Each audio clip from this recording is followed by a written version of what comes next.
எது US30 இன்னும் 500 பாயிண்ட்ஸில் 50,000 points reach ஆக போதா? எதனாலன்னு தானே பார்க்குறீங்க. இது ஒருவேளை சவுத் அமெரிக்காவில் நடக்கிற மிலிட்ரி ஃபைனல்ஸ் பார்க்க இருக்குமா? மாதிரி US30 ப்ளஸ் கோல்டோட ஃபண்டமெண்டல் அப்டேட் தெரிஞ்சுக்கிறதுக்கு நீங்கள் எங்களை ஃபாலோ பண்ணிக்கோங்க. ஸோ இது எதனால் நடக்குது அப்படின்னு பார்த்தோம்னா, US பிரசிடென்ட் என்ன பண்ணியிருக்காரு அப்படின்னா CEO மீட்டிங் ஒன்று அரேஞ்ச் பண்ணியிருக்காரு அவரோட ஒயிட் ஹவுஸில். எதுக்காக அப்படின்னு பார்த்தீங்கன்னா, ஷேவ்ரன் அண்ட் எக்ஸான் மொபைல் அவங்க ரெண்டு பேரையுமே CEO மீட்டிங் அரேஞ்ச் பண்ணியிருக்காரு. அதில் என்ன சொல்லியிருக்காருன்னு பார்த்தீங்கன்னா, வெனிசுலாவில் கேப்சர் பண்ண ஆயில் மெஷின்ஸ் எல்லாத்தையுமே ரீஸ்டார்ட் பண்ணுறதுக்காகவும், ஸோ இது ஓப்பன் ஃபார் பிஸ்னஸ் டைம் அப்படின்ற மாதிரி பேசியிருக்காரு. ஸோ திருப்பியுமே வந்து பார்த்தீங்கன்னா யூஎஸோட பார்வை கீழே கண்டிப்பாக இந்த ஆப்ரேஷன் நடந்துட்டு இருக்க போது. இது வந்து new beginning of oil business யூஎஸ்க்கு.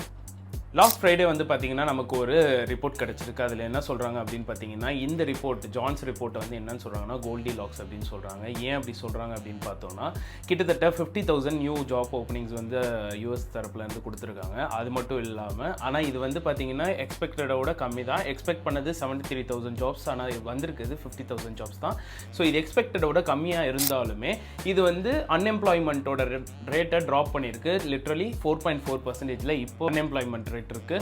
So இன்னொன்று வந்து பார்த்தீங்க அப்படின்னா, பெட்ரூமில் வந்து பார்த்தீங்கன்னா இண்டஸ்ட்ரியல் ஜெயின்ஸ் 2 பேர், கேட்டபிளர் ப்ளஸ் பூயிங் வந்து ரொம்ப பெரிய அன்எம்ப்ளாய்மெண்ட் கிளைம் மூலியமாக எடுத்து கொண்டு போயிருக்காங்க. ஸோ இது வந்து மிகப்பெரிய யூஎஸ்க்கு ரொம்ப பாசிட்டிவாக இருக்கக்கூடிய விஷயமா இருக்கலாம். ஸோ தேர்ட் பாயிண்ட் அப்படின்னு பார்த்தீங்கன்னா, நமக்கு நெக்ஸ்ட் டியூஸ்டே வந்து பார்த்தீங்கன்னா சிபிஐ நியூஸ் இருக்குது. அந்த சிபிஐ நியூஸில் இன்ஃப்ளேஷன் 2.7லேயே அது ட்ராவல் ஆச்சு அப்படின்ற பட்சத்தில் US30க்கு அந்த 50,000 அப்படிங்கிறத ரீச் பண்ணுறதுக்கு ஒரு கிளியர் பாத்தாக இருக்கும்.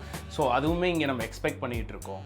அடுத்து உங்களுக்கு சிபிஐ நியூஸோட அப்டேட் வேணும்னா 50Kன்னு கமெண்ட் பண்ணுங்கள். அடுத்த டியூஸ்டே நடக்க போகிற சிபிஐ நியூஸை உங்களுக்கு அனலைஸ் பண்ணி அதுக்கான ட்ரேடிங் பிளானை உங்களுக்கு US30க்கு சொல்கிறேன். ஸோ மறக்காமல் ஃபாலோ பண்ணிக்கோங்க.